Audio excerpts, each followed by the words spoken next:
Algunas notas sobre Francisco de Asís, el Lobo de Gubbio y Rubén Darío. Biografía resumida de San Francisco de Asís. Su verdadero nombre fue Giovanni Bernardone Bourlemont. Nació en Asís, Italia, en el año 1181.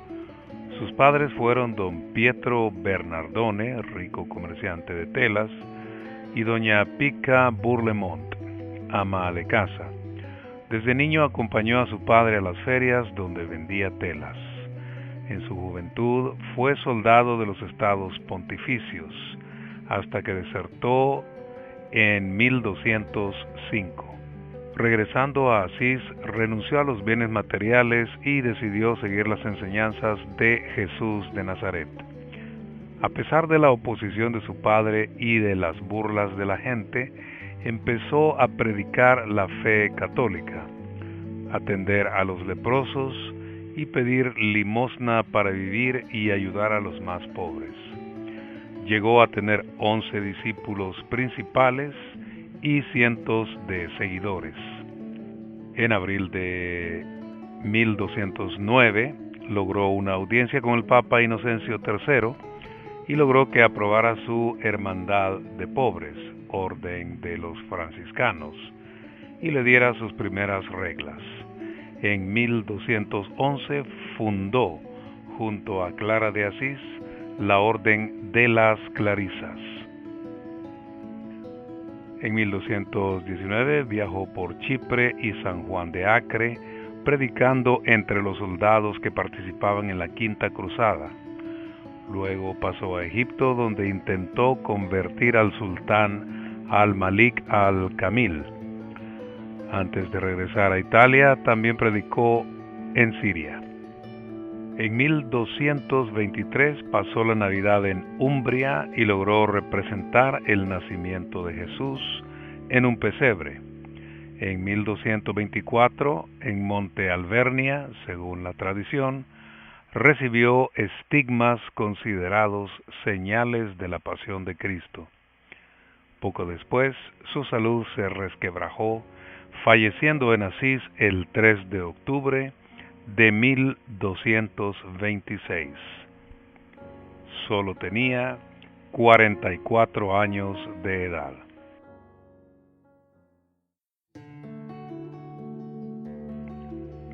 Lobo de Gubbio. Según la obra Las florecillas de San Francisco, el lobo de Gubbio era un cánido feroz que asolaba la ciudad italiana de Gubbio, situada en Umbria, en la actual provincia de Perugia. De acuerdo con la narración, este lobo europeo era un depredador que había devorado tanto animales como personas. Presentaba tal ferocidad que nadie se aventuraba siquiera a salir de la ciudad. Francisco de Asís, movido por su compasión a los habitantes del lugar, actuó por iniciativa propia. Sin que solicitaran su intervención, buscó al lobo y lo conminó en nombre de Cristo a no hacer más daño a nadie. Apenas el santo de Asís trazó la señal de la cruz, el lobo cerró la boca, dejó de correr, se acercó mansamente y se echó a sus pies. Conducido por Francisco hasta la ciudad, el lobo vivió en ella durante 2 años, hasta su muerte por vejez. En alusión a este episodio, el lobo aparece en ocasiones como un emblema de San Francisco de Asís, y el conjunto del santo y el lobo se observa en variadas representaciones iconográficas.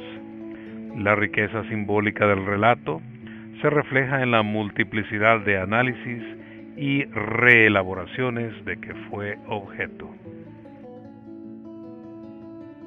El lobo de Gubbio en el psicoanálisis. El lobo como símbolo no solo entraña un aspecto feroz, sino también otro benéfico, porque es capaz de ver en la noche, es símbolo de luz. En el psicoanálisis se asocia al relato del lobo de Gubbio con la reconciliación del inconsciente colectivo con sus zonas más oscuras, concepción junguiana de la sombra. Se utiliza como una metáfora para describir todo aquello que se rechaza de uno mismo o de la sociedad en que se vive, personificado por el lobo. Así reescribe el relato un autor contemporáneo, significando que el lado rechazado y mal amado de uno mismo puede ser reconocido e integrado para favorecer el equilibrio psicológico y espiritual de la personalidad. El lobo de Gubbio en las artes literarias.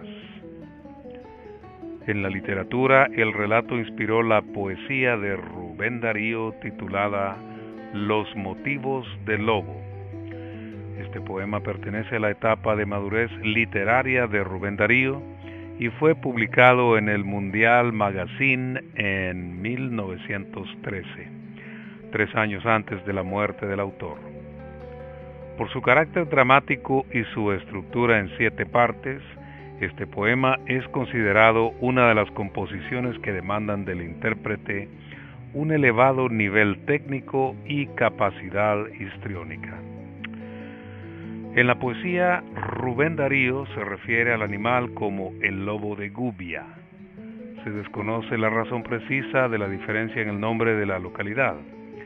Asimismo, la narración poética se aparta del contenido original de las florecillas de San Francisco, puesto que en la poesía el lobo retorna más tarde a su estado salvaje inicial como respuesta a las actitudes de los hombres. Rubén Darío.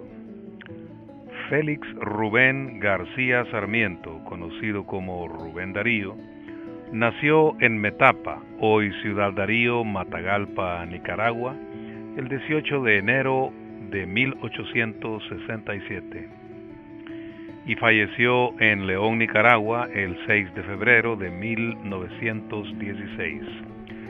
Fue un poeta, periodista y diplomático nicaragüense, máximo representante del modernismo literario en lengua española. Es posiblemente el poeta que ha tenido una mayor y más duradera influencia en la poesía del siglo XX en el ámbito hispánico. Es llamado Príncipe de las Letras Castellanas. No todos los poemas de Darío fueron recogidos en libros en vida del poeta. Muchos de ellos, aparecidos únicamente en publicaciones periódicas, fueron recopilados después de su muerte. Un ejemplo representativo de su etapa de madurez literaria es la poesía titulada Los motivos del lobo, publicada en el Mundial Magazine en 1913, 3 años antes de la muerte de Darío, inspirada en el capítulo 21 de las Florecillas de San Francisco, que narra la conversión del lobo de Gubbio por parte de Francisco de Asís. La versión dariana cambia el desenlace del relato para imprimir un carácter absolutamente lírico a los acordes finales del poema, haciendo que el lobo regrese a la montaña por causa de la maldad de los hombres. WM Productions presenta su primera producción de video en YouTube totalmente gratis. Los motivos del lobo. Una versión muy personal y modificada de Wilfredo Antonio Mejía. Espere este video mañana, jueves 27 de octubre de 2016, por YouTube y por este sitio de Facebook.